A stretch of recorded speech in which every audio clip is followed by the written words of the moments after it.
जगभरातील रामभक्त ज्या क्षणाची वाट पाहत होते तो क्षण आता अवघ्या काही तासांवर येऊन ठेपलाय। उद्या अयोध्येतील राम मंदिरात रामलल्लाच्या मूर्तीची प्राणप्रतिष्ठा होणार आहे। पंतप्रधान मोदींच्या हस्ते दुपारी 12:20 रामलल्लाची प्राणप्रतिष्ठा करण्यात येईल। यासाठी अयोध्या नगरी संपूर्ण सज्ज झाली आहे। ठिकठिकाणी आकर्षक अशी फुलांची सजावट करण्यात आली आहे। तसंच सर्वत्र विद्युत रोषणाई सुद्धा करण्यात आली आहे। राम भक्तांमध्ये मोठा उत्साह यावेळेस पाहायला मिळतो।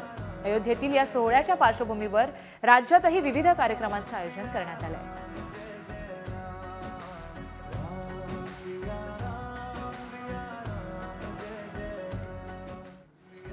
तर अयोध्येतील रामलल्लाच्या प्राणप्रतिष्ठा सोहळ्यासाठी काहीच तास उरलेले आहेत आणि आज या सोहळ्याच्या पूर्वसंध्येला राज्यभरामध्ये विविध कार्यक्रमांचं आयोजन केलं जात आहे। अयोध्या नगरी सुद्धा सजलेली आहे। त्याचबरोबर रामभक्त सुद्धा सज्ज झालेत। आपल्या प्रभू रामचंद्रांना याची देही याची डोळा पाहण्यासाठी त्यांच्या सर्वांच्याच नजरा या अयोध्येकडे खिळलेल्या आहेत आणि ही आपण दृश्य पाहतोय ती म्हणजे अयोध्येतली आहेत। विद्युत अशी रोषणाई करण्यात आली आहे। जवळपास दिवाळीचं स्वरूप असं उद्याच्या या दिवसाला आहे आणि त्याची पूर्वसंध्या सुद्धा तशीच लखलखती आणि तितकीच भक्तिमय झालेली दिसून येते।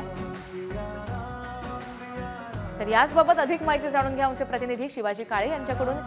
शिवाजी, रामलल्लाच्या प्राणप्रतिष्ठा सोहळ्यासाठी अवघे काही तास शिल्लक राहिलेले आहेत। मोठा उत्साहाचं वातावरण दिसतंय। सध्याची काय अयोध्येची स्थिती आहे? मोठी तयारी अयोध्येमध्ये आपल्याला पाहायला मिळते। अयोध्येचे जे वेगवेगळे आखाडे आहेत त्या ठिकाणी मीटिंग सध्या सुरू आहे। मी सध्या उभा आहे निर्मोही आखाड्यामध्ये।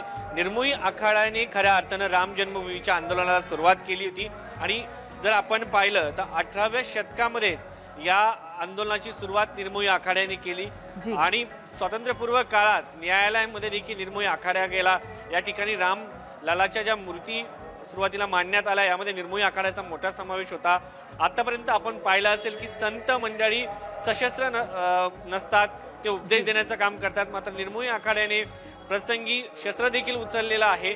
निर्मोही आखाडा असा आहे की या सगळ्या आंदोलनामध्ये त्यांनी सातत्याने न्यायालयीन बाजू मांडली आणि ज्यांची बाजू न्यायालयाने ग्राह्य धरण्यात आली तो निर्मोही आखाडा। या ठिकाणी सध्या एक बैठक सुरू आहे उद्याच्या सर्व कार्यक्रमाच्या संदर्भात आणि सगळ्यात महत्त्वाचं म्हणजे 1885 पासून ते 2019 पर्यंत जो लढा आपल्याला पाहायला मिळाला त्या लढ्यामध्ये निर्मोही आखाडा हा आपल्याला पुढे असल्याचं पाहायला मिळतं। सध्या जर पाहिलं तर दिनेंद्रदास जे महाराज आहेत त्यांच्या अध्यक्षतेखाली इथे एक बैठक सुरू आहे। उद्याच्या कार्यक्रमाचं नियोजन केलं जात आहे आणि अनेक साधू संत या ठिकाणी उपस्थित असल्याचं आपल्याला पाहायला मिळत आहे। जी, त्याचबरोबर शिवाजी, इतर रामभक्तांमध्ये सध्या कसं वातावरण आहे? काय सध्याची तिकडची तयारी सुरू आहे? सध्या पूर्ण अयोध्या ही राममय झालेली आहे आणि घरावरती अशा पद्धतीने पूर्णपणे लाइटिंग करण्यात आलेलं आहे। रस्त्याच्या कोणत्याही भाग असा नाहीये की त्या ठिकाणी लाइटिंग करण्यात आलेलं नाहीये। प्रभू श्रीरामाचे चित्र लावण्यात आलेले आहेत। अनेक संत महंत जे आहेत ते एका बाजूला आणि प्रभू रामचंद्र जी आहेत ते एका बाजूला। रामलल्लाच्या बालस्वरूप मूर्त्या आता बाजारात आलेल्या आहेत, ते देखील मोठे लोक घेताना पाहायला मिळत आहेत।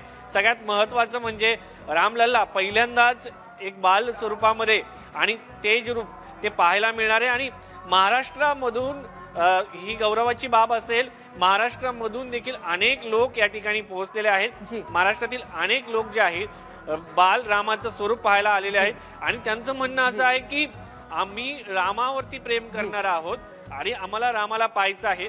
कारण शिवाजी, अधिक अपडेट तुमच्याकडनं घेत राहू। तत्पूर्वी धन्यवाद तुम्ही दिलेल्या माहितीसाठी।